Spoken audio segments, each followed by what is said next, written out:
Good afternoon, ladies and gentlemen. I'm honored to be here at the International Conference of Men's Issues.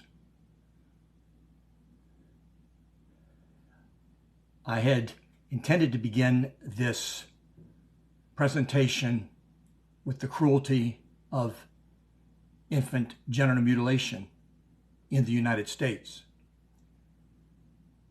But sadly, last July,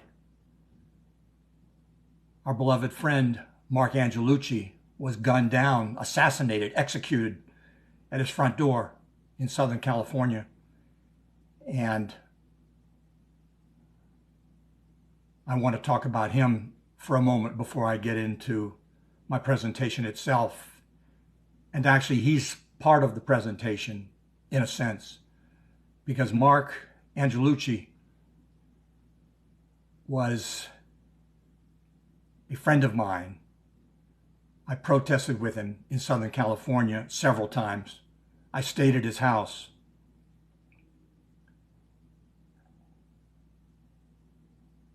He gave me his own copy of The Myth of Male Power by Warren Farrell. He insisted I take it. And of course, I read it and enjoyed it greatly.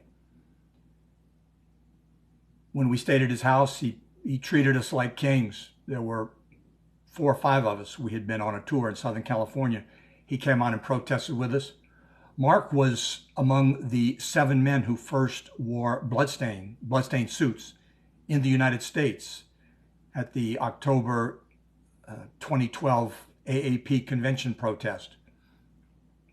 7 of us put on bloodstained suits to protest what American pediatricians are doing to American boys, newborn American boys. So Mark understood this issue. He understood that it was wrong. He understood that it was cruel and violent, and he put his body on the front lines with Bloodstained Men.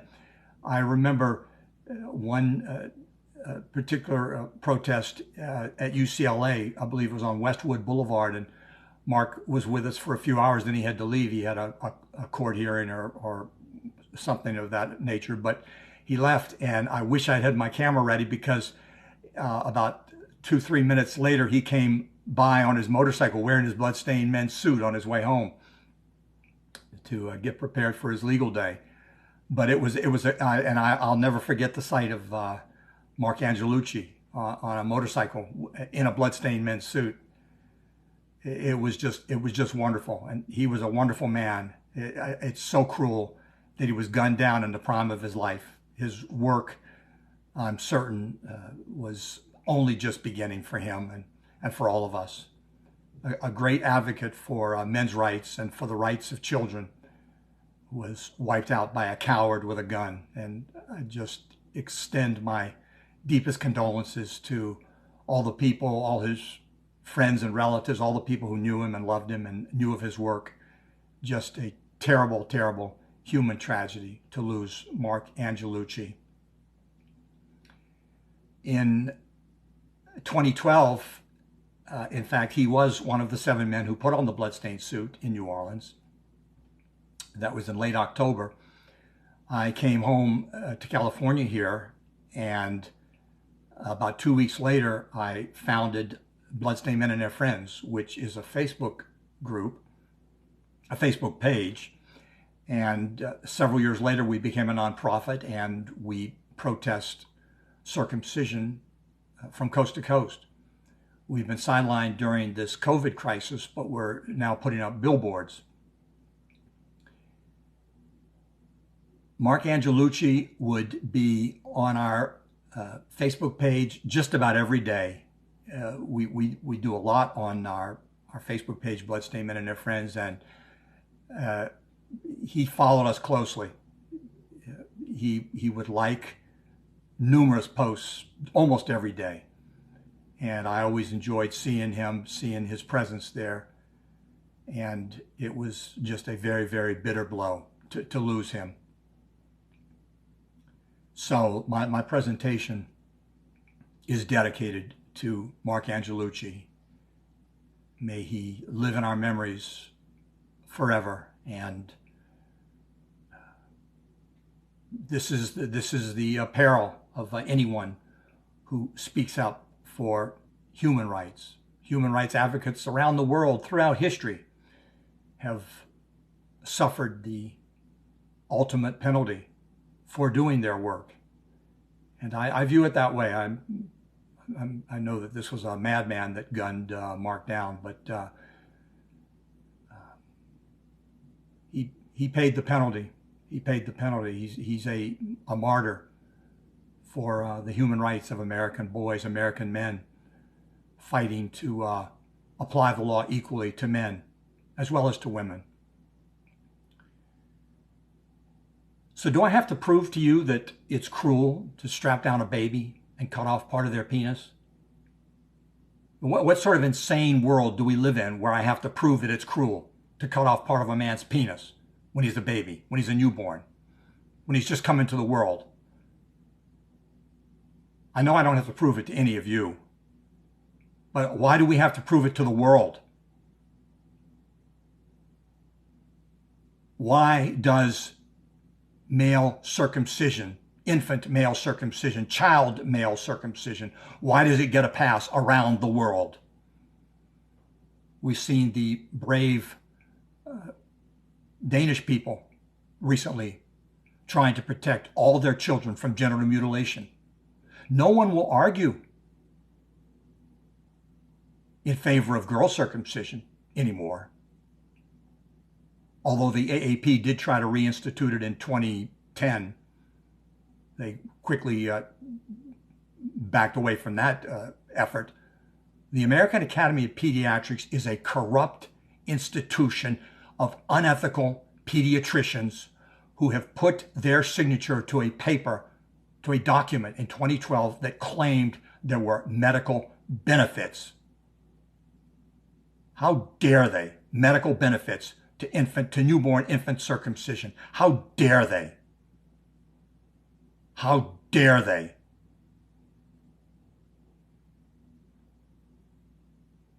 Like I said, they tried the same thing with girls in 2010, but got slapped down for it. But no, in 2012, when they published their statement that infant circumcision might have benefits, well, the national media lapped it up like a bunch of puppets. Headlines, American Academy of Pediatrics says the benefits of male circumcision outweigh the risks. The irony is that not once did they acknowledge what the risks are. They don't know the risks, what the complication rate is. They don't know. They don't want to know. So we are faced with a corrupt institution of unethical pediatricians who have gone on record that there are health advantages to infant circumcision. All of that has been debunked. Go to the website doctorsopposingcircumcision.org and you will see abundant evidence of the cruelty, the damage, the trauma, the worthlessness of male infant circumcision.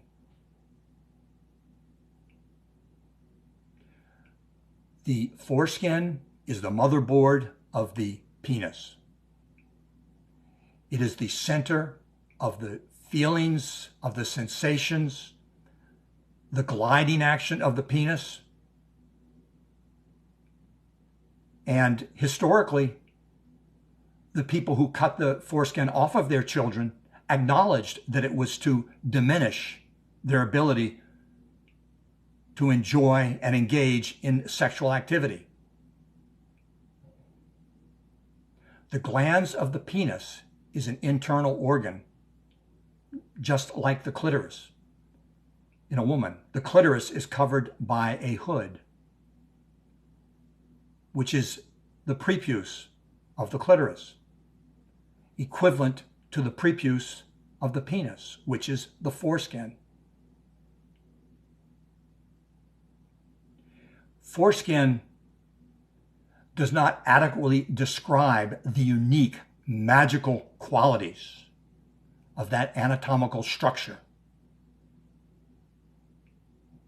of the human penis. When doctors so cavalierly chop it off of babies, they are depriving that future man of at least 50% of the sensations, the pleasurable sensations of his penis. And some experts say that it's 80 and even 90%. Of course, sex still feels good. To a starving man, any food tastes good. And that's why circumcised sex still works. Yeah, it works. But that's not the case. That's not the question. The question is, does society have a right to cut that off of a man when he can't fight back, when he's helpless?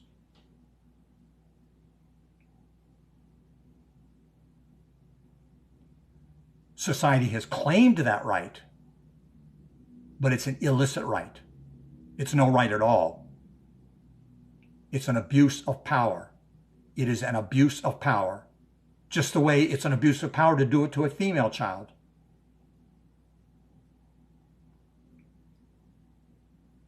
So, in my capacity as founder of Bloodstained Men, we have been going around the country touring. We've been to several hundred cities over the last 8 years and received an incredible response from the American public, and it's growing.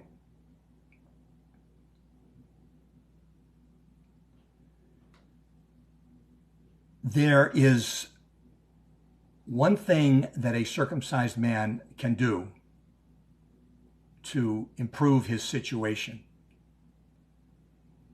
If you go to the website National Organization of Restoring Men, NORM, NORM.org,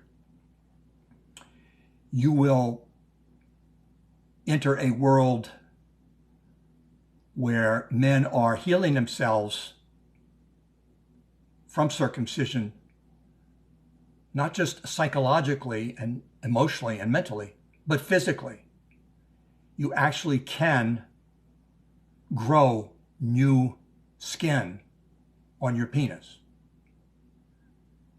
It will never be the same as the original foreskin, but it is a near miracle. I have been doing it myself for a year, and it's quite remarkable, quite remarkable. I had tried to restore my foreskin back in the 1980s with the early methods that I saw then. Someone mailed it to me, and it was just awkward, unwieldy, and painful using tape. And so that disillusioned me from attempting it again until last year, when even though a lot of my friends I knew were restoring and had restored successfully, and I've continued to post in favor of it, but in Oklahoma, an Oklahoma City man came to our protest, and this was last year. And he said, "Have you tried restoring?" I said, "No, I don't really have enough to work with." And he said, "Well, can you take the skin that remains and pucker it over the glands of your penis?" And I said, "Yes." He said, "Well, then you can restore." And he mentioned manual tugging. So when I got home from the university tour, I tried it, and it was amazing. I saw results within several days. And so I ordered, I continued to, and I only had to do it, 10 or 20 minutes a day. It just is, like I said, it's a near miracle that you actually can. And now, almost 1 year of restoring my foreskin, I have complete coverage of my glands. It has afforded me quite a bit of physical comfort, No longer do I suffer the stinging, exposed sensations that I had suffered all my life from my glands. And you will see the other benefits of, they are all real, and it's not hard. It's not hard. But it took a man in Oklahoma City, and interestingly enough, 3 years earlier, he had passed our protest in Oklahoma City, and that's when he started looking into it, and he started restoring. So a man who had seen our protest in Kansas, in Oklahoma City, actually enlightened me about foreskin restoration, and so I am now proudly restoring my foreskin and not looking back. So go to norm.org, NORM.org, National Organization of Restoring Men. If I can do it at age 72, you can do it, no matter what your age is. I recently asked a friend of mine, Ted Brown, in Oklahoma, in preparing for this speech, I said, Ted, even men who have suffered a profound loss of penile skin, can they successfully restore? And he wrote me back. He said, absolutely yes. So men, you can restore, and it really becomes like brushing your teeth or clipping your nails or any of the numerous other things you do on a daily basis. It's not hard. I've been doing it for a year, so trust me. And you'll figure out there's all kinds of online forums for men. You will quickly discover there's a whole community of restoring men that will give you advice and assistance and support. And it is very, very doable. And I encourage you to do it. You will not regret it. And you see result. I was amazed. I was amazed. There is a group of mostly moms, and they're out of Texas. They formed a nonprofit called Your Whole Baby. And these American moms are just remarkable women. They are so filled with love and compassion and social responsibility to help solve this problem for their sons, for our nation's sons, and for the men. Many of them have circumcised husbands.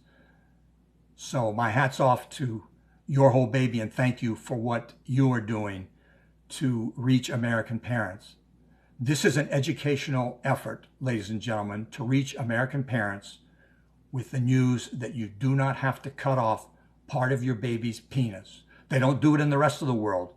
Europeans,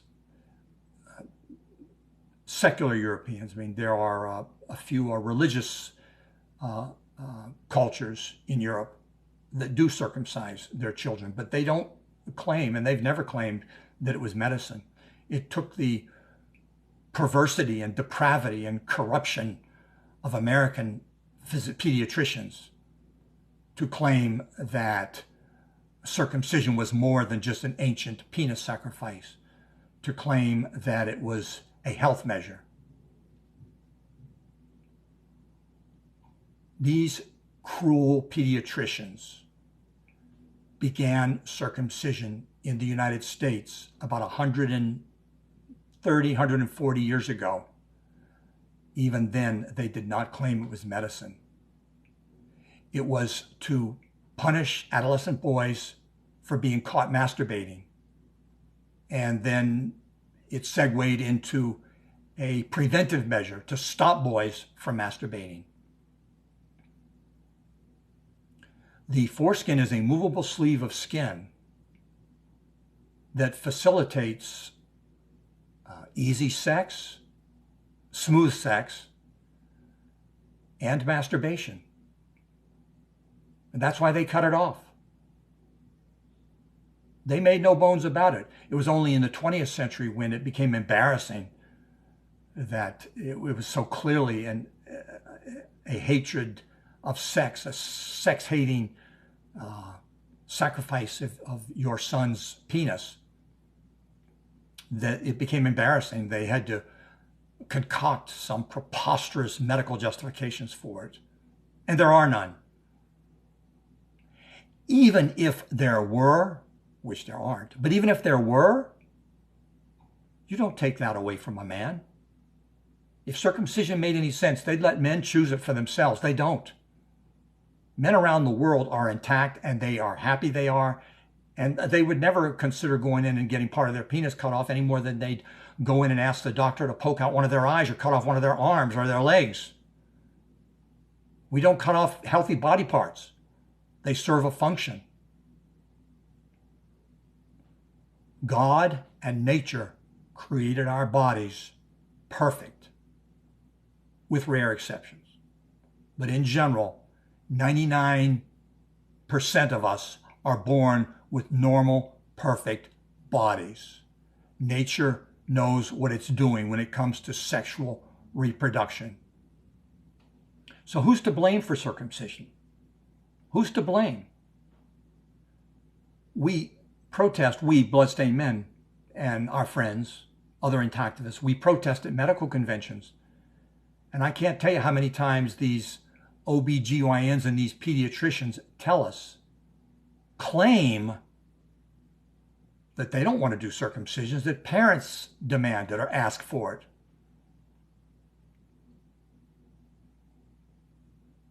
Number one, what other body part would American physicians agree to cut off if parents demanded it?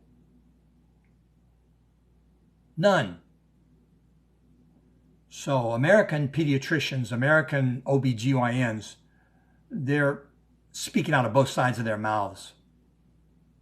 They are just absolutely corrupt. They like to blame parents, but they make a lot of money from it, and they don't want to acknowledge that they've been doing something destructive all these years.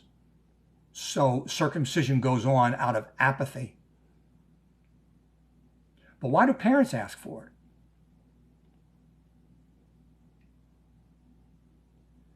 Sadly, one of the evil seeds that circumcision plants in a man, this is your sex organ. It matters to you. I don't have to explain why it matters to you. But this is the sex organ that you've lived with all your life. And to be told that you're missing the best part of it, to be told that you wouldn't need lube if you had a foreskin, to be told that when a woman complains about painful sex, that's because you are circumcised. Those are unacceptable truths for a man to hear.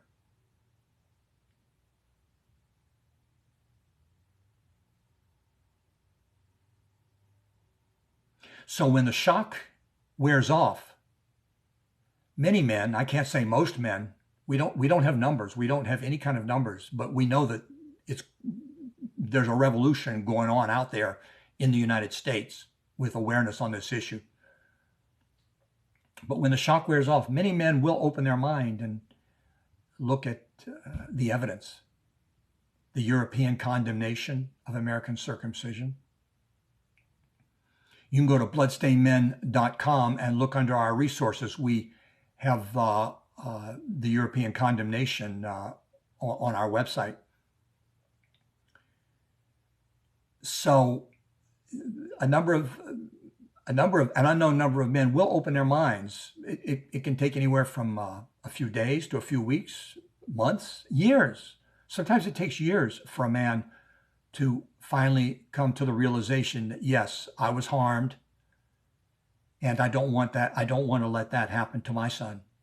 It matters.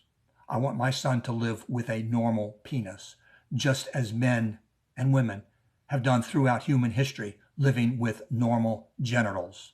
We don't need to cut part of them off. Other men, they will go to their grave claiming that they are happy that part of their penis was cut off.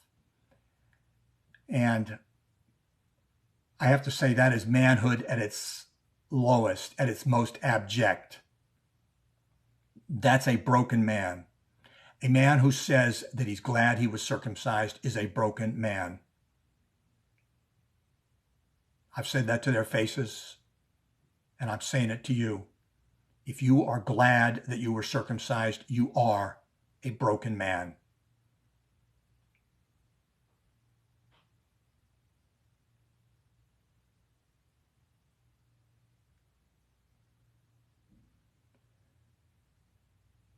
I don't know how to get through to every man on this issue, and especially men, fathers who circumcise their sons, and in some cases their grandsons are circumcised. This is a national crisis. It's a national crisis. We owe it. We owe it to our sons, to our grandsons, to stop this nightmare. It's not right. It's not fair.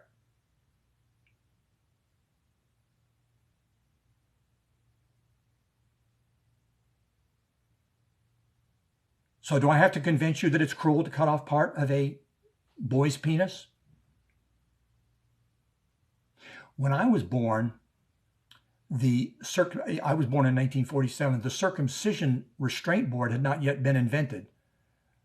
Some of you may or may not know what that is, but it's a little plastic board with a indentation for a human body, for a little human body, and they lay the baby in there, and they prop up his penis and strap him down. They strap him down hand and foot.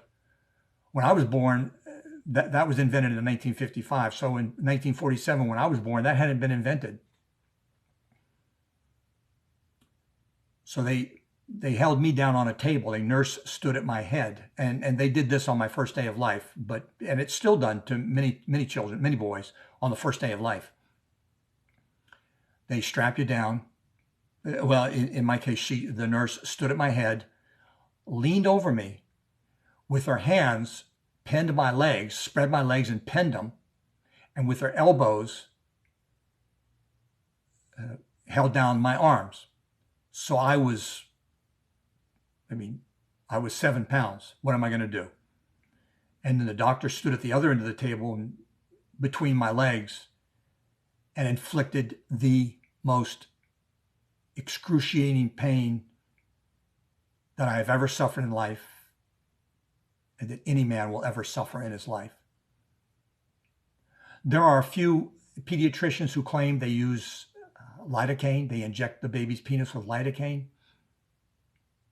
Most don't, because lidocaine requires the doctor to wait about 20 to 25 minutes, and circumcision is money for them. They can do 4 or 5 circumcisions an hour for anywhere from $300 to $500 each, and that's an extra $100,000 a year for these guys, for these pediatricians, OBGYNs, and they've said it, they've admitted it, they've acknowledged it, that they like the money they get from circumcision. So there's even the ones who claim they use pain relief for the baby. They don't. It doesn't work. There's a famous video on YouTube. It's a doctor circumcising his own son. He injects the baby's penis with lidocaine, and that first injection, when that needle goes into the base of the baby's penis, the baby lets out the most heart-rending scream, shriek, and it never stops. The lidocaine did not work. That's why doctors don't use it. It doesn't work. It's not consistent, and it can be dangerous. So the nurse held me down while the doctor did that. And when they brought me back to my mother, I was still just hours old.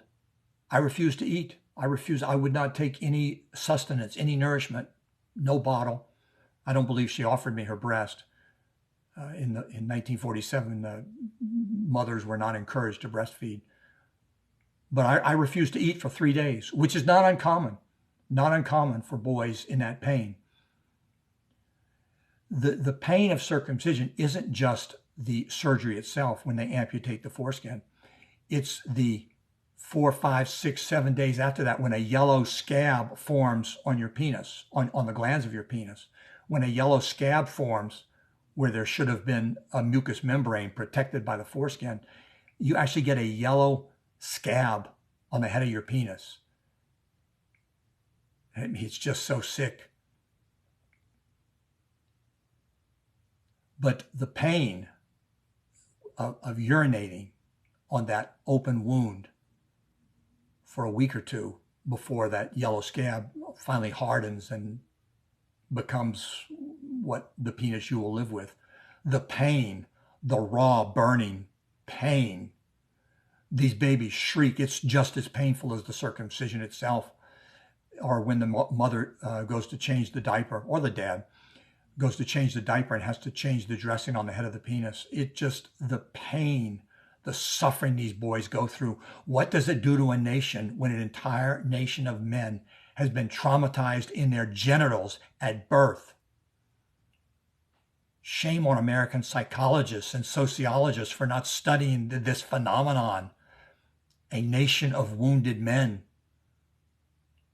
And the wound is hidden from us. How many of you even knew you were circumcised as boys? You were incredibly lucky if you did find out young, but most of us didn't. Or if you did, like when I was in, I think I heard something about it in grade school, on the playground, 5th or 6th grade. Someone said, why do they circumcise boys? And someone else said, well, they say it's cleaner. You know, that's our sex education in the United States. It's just shocking. Disgusting. So these boys go through torture.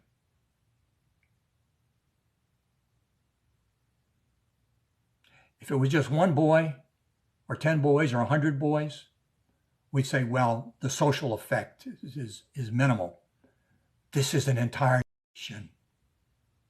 Furthermore, there's strong evidence, and it makes sense, that we carry that trauma. We carry that trauma in our bones for life. That trauma goes right to the bottom of our soul. The distinguished psychologist in Boston, Dr. Ronald Goldman, has written a book called Circumcision, the Hidden Trauma. And you can, I'll show you his website here. I think that's backwards. Circumcision Resource Center. Go to circumcision.org.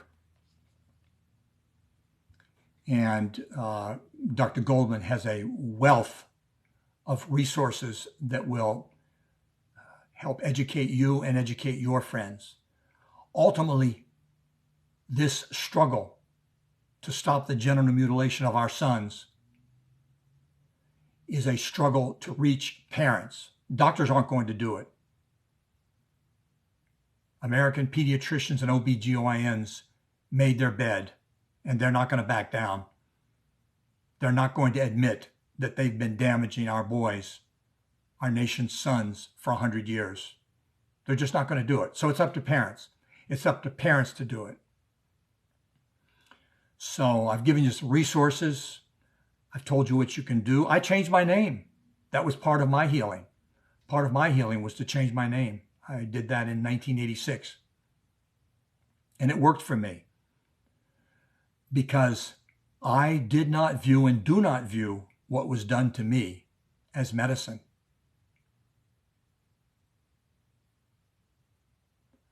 I was the victim of an ancient penis sacrifice.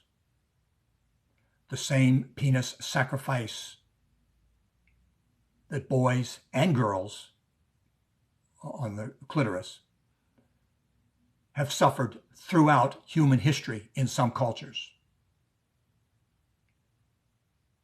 I was not going to accept a fake explanation that what was done to me was medicine, because it wasn't. What was done to me was meant to injure me. It was meant to break me. It was meant to make me a servant of the state. And I rejected. So I underwent a spiritual transformation by changing my name. I rejected the birth name, my circumcision name. Circumcision and naming go together in most cultures that practice it. So I rejected my birth name as my circumcision name.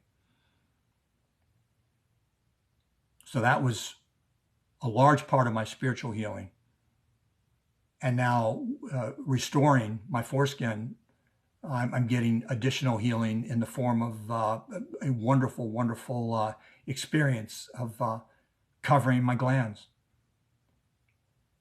So I can't emphasize enough to you how much I encourage you to give foreskin restoration a chance, because I think that a lot more men would be open to this information if they saw a way out. So many, when we're on the front lines, we give them our information and they say, well, it's too late for me. And we do tell them, well, it's not too late for your sons, it's not too late for your grandsons, and it's not too late to restore your foreskin. So all of those can work. I should make one final note, which is that Europeans in our movement, when they first hear that circumcised sex often requires lubrication, they begin to understand the jokes, the lube jokes that they saw watching American programs in Europe. The lube on the night table by the bed in the couple's bedroom. Because Europeans don't need lube. They don't use lube. You don't need lube when you have a foreskin. Circumcision has not only injured men, it has injured the women and the partners that we love. It makes sex dry and painful. Not always, but we have seen ample testimony that that's the norm, that circumcised sex is dry and painful. And if you follow social media at all, you've seen numerous, hundreds and hundreds of women testify to that effect. So this curse upon humanity, this genital mutilation of boys, has injured not only men, but women as well. So thank you, ladies and gentlemen. Mark Angelucci, this is in your honor. You were a good man. You were an honest man, a decent man. You did not deserve what happened to you. And thank you, Mark Angelucci, for being one of the 7 men who first put on the bloodstained suit in New Orleans in 2012. We are going to end the genital mutilation of children in the 21st century, ladies and gentlemen. That is the job before us. We are the people who will end this curse upon our children and our grandchildren. We will end it so that they don't have to. So that they don't have to say, why did this happen to me? Why didn't my parents, why didn't my grandparents stop it? We are going to end it, and we will. It's already happening. Thank you, ladies and gentlemen. Thank you for joining me here at the International Conference on Men's Issue. It was an honor to speak to you this afternoon.